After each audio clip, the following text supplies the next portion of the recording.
அனைவருக்கும் வணக்கம். இன்றைய வீடியோ நீலகிரி மாவட்டத்தில் அவலாஞ்சி என்ற இடத்தில் இருக்கக்கூடிய ஒரு சின்ன கிராமம், மலைவாழ் மக்கள் வாழுகின்ற ஒரு இடம். அந்த இடத்துல ஒரு 50 குடும்பங்கள் இருக்கு. அந்த 50 குடும்பங்கள் மாதிரி ஒரு 12 கிராமங்கள்ல ஒரு 500 இருந்து 700 குடும்பங்கள் இருக்கு. இதுதான் அவருடைய கோயில், பஞ்சபாண்டவர் கோயில் என்று சொல்றாங்க. இந்த வீடுகள்லாம் இப்ப நிறைய டெவலப் ஆயிருக்கு, சிவிலைஸ் ஆயிருக்காங்க. நம்மளை போன்ற சாதாரண மக்களாக கொஞ்சம் கொஞ்சம் மாறிட்டு வராங்க. அரசு அவர்களுக்கான தொகுப்பு வீடுகள் கட்டி கொடுத்துருக்கு. அவர்களுடைய பிள்ளைகள் வந்து நல்லா படிச்சிருக்கிறாங்க, டாக்டராக, இன்ஜினியராக, ஐடி நிறுவனத்தில் கூட வேலை செய்வதாக தேஜிலி குட்டன் என்ற அந்த மலைவாழ் மக்களுடைய ஒரு மூத்தவர், வயதானவர் நமக்கு பேட்டி அளித்திருக்கிறார். அந்த பேட்டியை தான் இன்றைக்கு நாம் காண இருக்கிறோம்.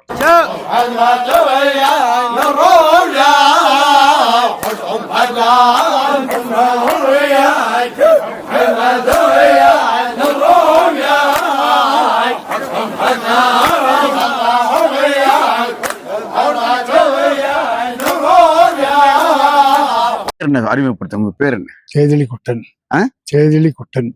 கைதலி குட்டன். சேதிலி குட்டன். தேதலி புத்தன். குட்டன் குட்டன் சேதிலி குட்டன். தேதலி புத்தன். இந்த அவலாஞ்சி இந்த பகுதியில நீங்க எத்தனை வருஷமா இருக்கீங்க? ஐயோ, அது சொல்ல முடியாதுங்க. 100 வருஷம்? அது பூர்வீல் 100 வருஷமா. அதுக்கு மேல நாங்க உற்பத்தியானது இங்கதான். ஓகே. சொன்னாங்க ஆதிவாசினா நீலகிரியில உற்பத்தியா இருந்தது. இத்தனை வருஷம் தெரியும், 1000 வருஷம் கூட இருக்கலாம். ஓகே.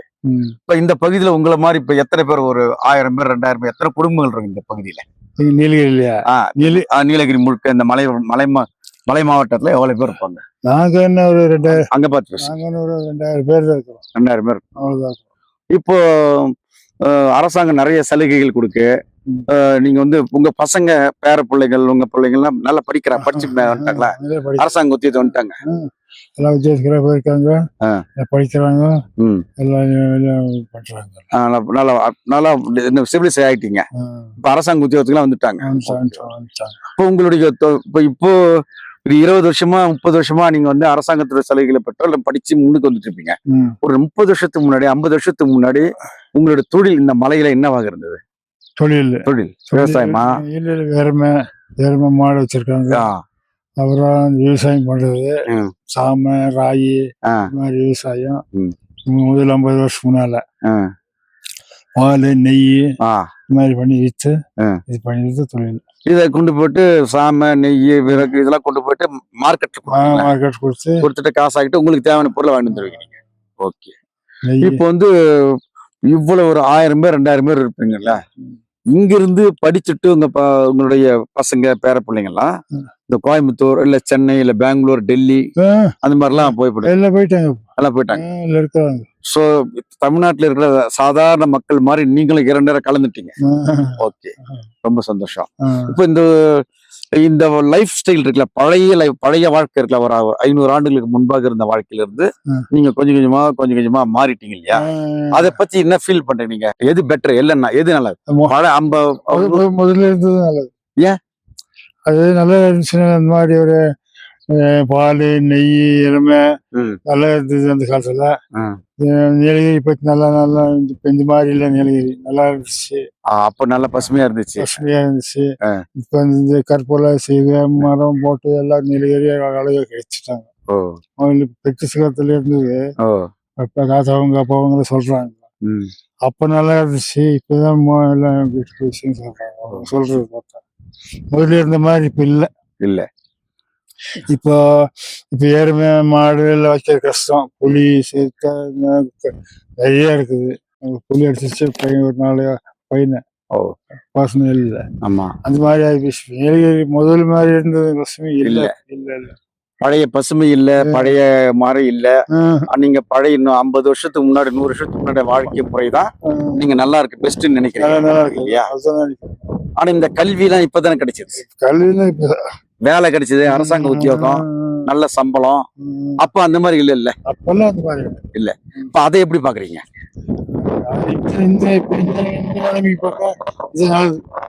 இப்பத்திக்கு இது நல்லது, அப்பத்திக்கு அது நல்லதுன்றீங்க. இப்போ ரைட். இப்ப என்னன்னா, இப்ப பசங்க எல்லாம் வளர்றாங்க, கல்யாணம் பண்ணுவீங்க இல்லையா? கல்யாணத்தை, அந்த திருமண உறவை உங்களுக்குள்ளே பண்றீங்களா இல்ல வெளியும் பண்றீங்களா? காதல் திருமணத்துல ஆதரிக்கிறீங்களா? இல்ல எப்படி இப்ப எப்படி நடக்குது? நாங்க வந்து 5 வயசுல ஞானம் சேர்றோம். 5 வயசுல 5 வயசுல குழந்தை பிறகு இல்லையா, 5 வயசு ஆ. உங்களுக்குள்ள இருக்குது முடியும். ம். அதுக்கு வந்து ஞானம் சேர்றோம். பொண்ணுக்கும் பிள்ளைக்கும் இப்ப இவங்க பையனுக்கு பொண்ணு 5 வயசுல முடிவு பண்ணிருக்கீங்க. முடிவு பண்ணிருக்கீங்க. ஓகே. ஆள் கும்பிட்டு ம். அப்புறம் அதே ஜோடி நல்லா வயசு கரெக்டா வந்துருச்சுன்னா அது 2 திருமணம் பண்ணிட்டு திரும்ப பண்ண வேண்டியது. ஓகே. அதுல வந்து நாங்க மாசமான பிறகு மாசமான பிறகுதான் தாலி கட்டுறது. ஓ ஓகே. 5 மாசத்துல 7 மாசம் தாலி கட்டுறது இல்லை. தாலி கட்டுறது இல்லு செடி இருக்காங்க. ஆமா. இது காட்டுக்குள்ள கொண்டு போய் இந்த நகமரம், அந்த நகமரத்து இல்ல அதே மாதிரி அங்க இருக்க அந்த மரத்துல போய் சின்ன குழி வெட்டி இந்த விளக்கு வச்சு இது வில்லு பூவு ராமர் சீதை வனத்துல போய் கல்யாணம் பண்ண. ஆமா ஆமா. அதே மாதிரி ஓ நீங்க தாலி கட்டுற பழக்கம் உங்களுக்கு இல்ல? இல்ல. இந்த வில் இந்த இதை கொண்டு போயிட்டு கையில் கொடுக்குறது. கையில் கொடுப்பீங்க. கொடுத்துட்டு கையில் கொடுத்துட்டோம்னா அந்த புள்ள எடுத்து கொஞ்சம் விளக்கு கிட்ட வச்சு கும்பிட்டுறது. கும்பிடும். அதோட முடிஞ்சிச்சு.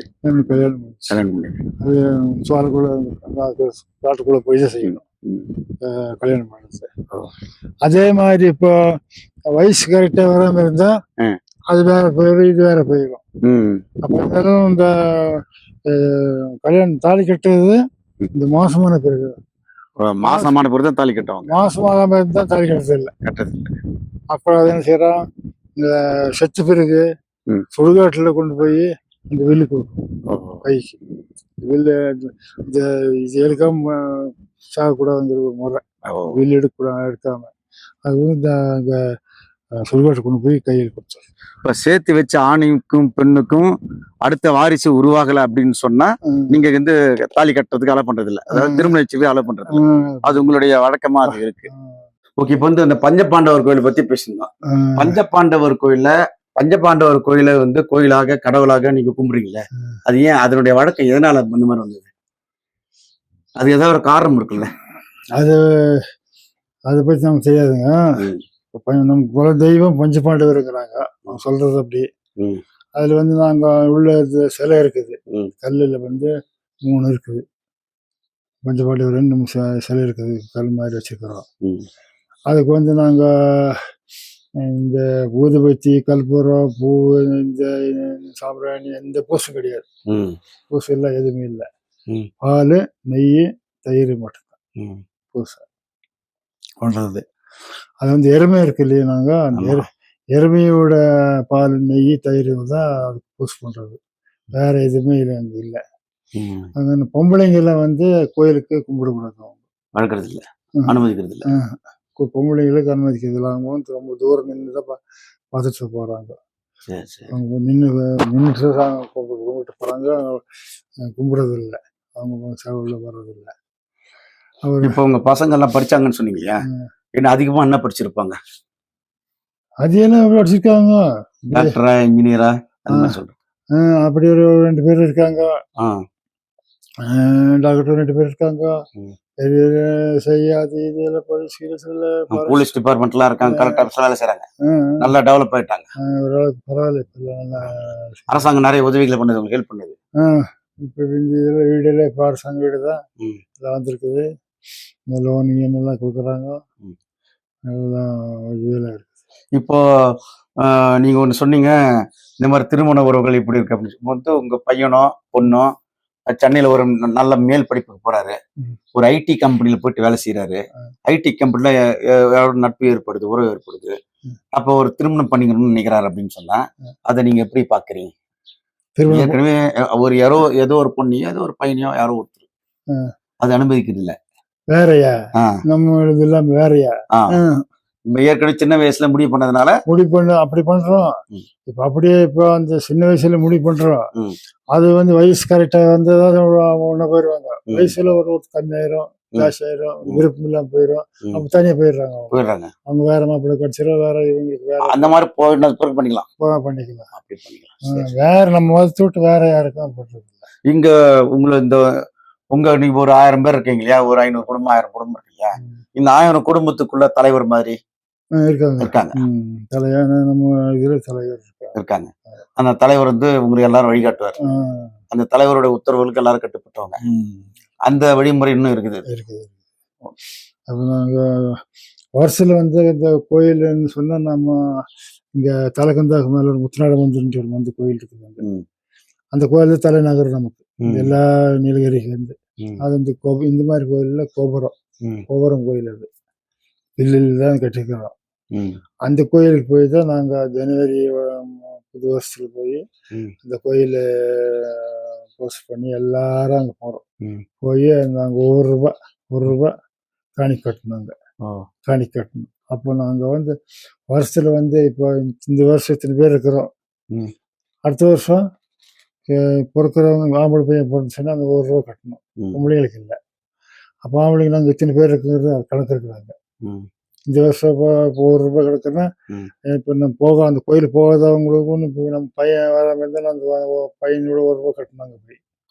அந்த மாதிரி நமக்கு வந்து இந்த வருஷம் இத்தனை பேர் இருக்கிறோம், அடுத்த வருஷம் கம்மி ஜாஸ்திங்கிறது அங்கே கணக்கு அந்த கோயிலுக்கு காணி கட்டுறதில்ல.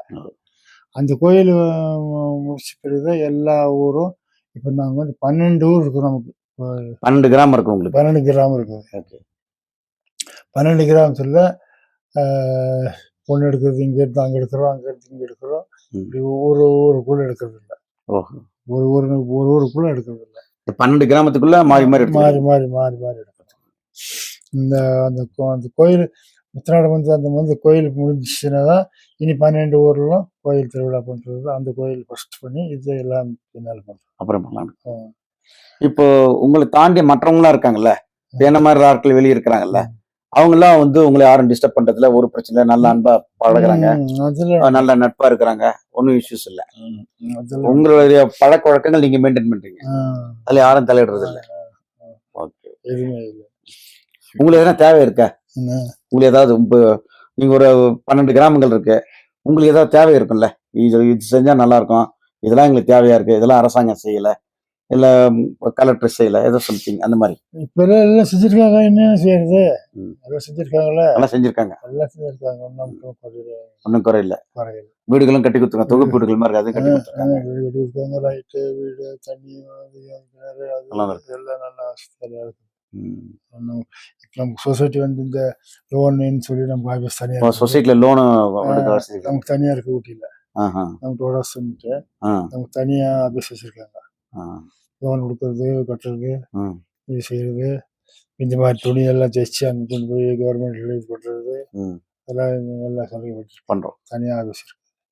இப்போ இந்த அதிகமாக கல்வி பயின்ற பிறகு, கல்வி கிடைத்த பிறகு, கல்வியின் மூலமாக உங்களுடைய வாழ்க்கை தரம் உயர்ந்திருக்குதுன்னு நீங்க நம்புறீங்க. உங்களுடைய பேர பிள்ளைகள், உங்க பிள்ளைகள் எல்லாம் நல்லா டெவலப் ஆயிருக்கிறாங்க. அந்த 12 கிராமங்களுக்கு சேர்த்து அது இதான் நிலைமை. 12 கிராமம் நல்லா டெவலப் ஆயிடுச்சு. சாதாரண மக்கள் பாரு, நீங்களும் டெவலப் ஆயிட்டே வந்துட்டே இருக்கீங்க. அரசாங்கம் நல்ல உதவிகள் செய்யுது. அது எந்த ஆட்சி இருந்தாலும் எல்லா யார் மேலும் நல்லா கரெக்டா செய்யறாங்க. எந்த ஆட்சி வந்தாலும் ஒன்றும் பரவாயில்ல, செய்யறாங்க. இப்ப இங்க இருந்து ஸ்கூலுக்கு எவ்வளவு தூரம் போறோம்? நாங்க இங்க சிலாறு, எடக்காடு. எத்தனை கிலோமீட்டர் இருக்கு இங்க இருந்து ஸ்கூல்லாம்? 10 கிலோமீட்டர், 15 கிலோமீட்டர். அவ்வளோ இல்லை, கம்மி தாங்க. சிலாறுல ஹைஸ்கூலு, நஞ்சிநாடு, எடக்காடு, இங்க 5 கிலோமீட்டர், 6-7 கிலோமீட்டர், 5-6 கிலோமீட்டர் இருக்கு. அவ்வளவுதான். ஸ்கொயர் வண்டி வீடு வருது, அதில் போகலாம். பணம் கழிச்சுட்டு நம்ம வண்டிகளும் இருக்குது, ஜீப்புகளும் இருக்குது, போகலாம். ரேஷன் கடைகள் அரிசி எல்லாம் கிடைக்குது. ரேஷன் கடையில் இப்போ பக்கத்தில் இருக்குது. சரி ஐயா, இப்போ நிறைய விஷயம் உங்களோட தெரிஞ்சுட்டேன். நான் என்ன ரொம்ப நாள் நினைச்சிட்டு இருந்தேன்னா, இது போன்று இருக்கக்கூடிய மலைவாழ் மக்கள் மத்தியில அவங்களுக்கு என்ன பிரச்சனைகள் இருக்கு, அவங்களுக்கு அரசாங்கம் ஏதாவது உதவிகள் செய்யணுமா, இல்ல உதவிகள் செய்யாம இருக்கிறாங்களா, அவங்களுக்கு கல்வி கிடைக்குதா, தண்ணி கிடைக்குதா, மின்சாரம் கிடைக்குதா, விளக்குகள் கிடைக்குதா அப்படின்ற அடிப்படை தேவைகள் இல்லாமல் இருக்கிறாங்களா என்பதை தெரிந்து கொண்டு அரசாங்கத்தின் கவனத்திற்கு கொண்டு போவதற்காக தான் இந்த ஒரு வீடியோ. என்னுடைய யூடியூப் சேனல் இருக்கு, அந்த சேனல்ல சொல்லுவோம், அதை நிறைய பேர் பார்ப்பாங்க, அரசாங்கத்தின் கவனத்துக்கும் போகும். அந்த பர்பஸ் தான் இன்னைக்கு நான் உங்களுக்கு இன்டர்வியூ பண்ண, நேர்காணல் பண்ணேன். ரொம்ப நன்றி.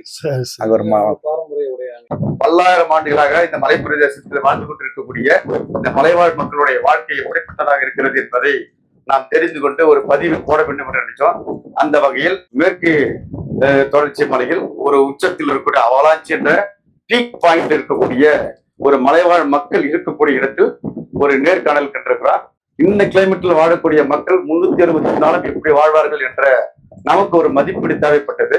அவருடைய வாழ்க்கையை பற்றி ஒரு பதிவு போட வேண்டும் என்று நினைச்சோம். அதன் அடிப்படையில் இன்றைய பதிவு உங்களுக்கு கொடுக்கப்படுகிறது. இதை பற்றி பார்த்துட்டு இதில் இருக்கக்கூடிய பல்வேறு அம்சங்கள் என்ன என்பதை எல்லாம் நீங்க கமெண்ட் பாக்ஸ்ல போட வேண்டும் என்று உங்கள் அன்போடு கேட்டுக்கொள்கிறேன். மீண்டும் வேறொரு காணையில் சந்திப்போம். நான் உங்கள் சங்கர். நன்றி, வணக்கம். மீண்டும் வேறொரு காட்சி.